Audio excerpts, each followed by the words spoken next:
Good morning, everyone. Agatavach, Shavua Tov, another week over here as we learn CHOFETZ CHAIM together. And he writes the following. The Afa PK Nirali, it appears to me, says the CHOFETZ CHAIM, if Reuven surmises that by telling other people,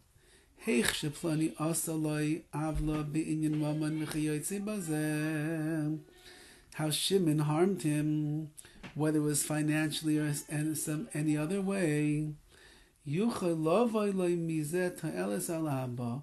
by telling other people what Shimon did to him could end up having benefit for the future. Says the CHOFETZ CHAIM, we'll see what that future is going to be, that benefit will be, then you're allowed to actually say over what you know about Shimon. Kagoid, for example, if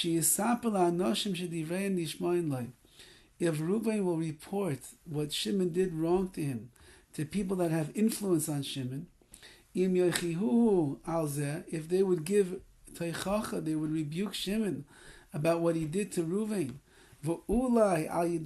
Perhaps through the rebuke, if Shimon stole something from Reuven, he'll return it. If he caused them damage, he'll pay up. Then Reuven is allowed to speak over these things to the other people. And he can ask them, please help me out in this situation so that I can get my object back, I can get my money back. Whatever it is that Shimon did to me, I need your help. That he should do tshuva and he should do things in the right way. Says the CHOFETZ CHAIM, and sometimes future benefit could arise from sharing this incident, even if it has nothing to do with monetary damages. For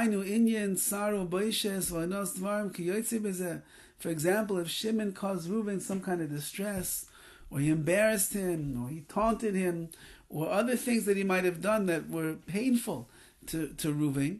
For example, if it became clear to Reuven, he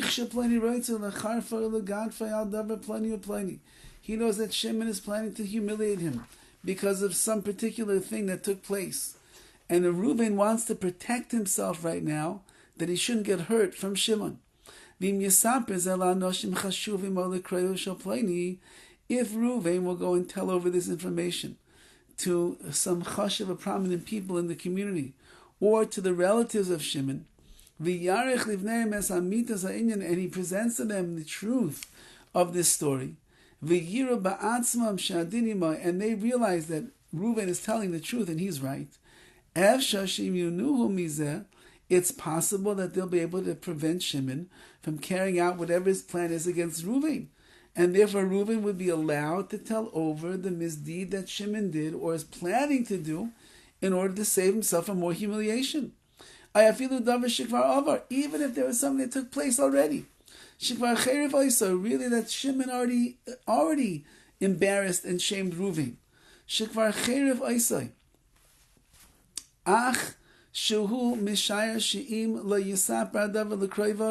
Even if Reuven thinks to himself that if I tell over this information to his relatives, or to prominent people, I'm going to tell it over that he should hold himself back in the future. It's certainly most likely that Shimon is going to be humiliated by that Reuven is afraid that Shimon is going to continue in his behavior over here, and he's going to humiliate him in the future. Therefore, Reuven is allowed to tell over these words of what Shimon did to other people in order to prevent Shimon from doing it again, because he trusts in the Anoshim Chashuvim, by the prominent people or by the relatives. They will go and they will speak to Shimon and they will say, how could you do such things? You need to stop. Even though that by Reuven telling over what he has to say to other people, Shimon is going to be embarrassed and shamed, since Reuven's intention is not to shame Shimon, Raku Reitzel Lishma is Atzma, rather he's trying to protect himself. He doesn't want to suffer any more financial loss, any distress, any embarrassment, or the like through Shimon, and therefore he has permission to go and tell over this information to other people. Says the CHOFETZ CHAIM, even though of course we refrain from Lashon Hara everywhere that we have a chance, but when you need to do it to protect your own self and your dignity and your money and the like, so the CHOFETZ CHAIM says there is a way that you could say it to make sure that no damages befall you. Have a wonderful day.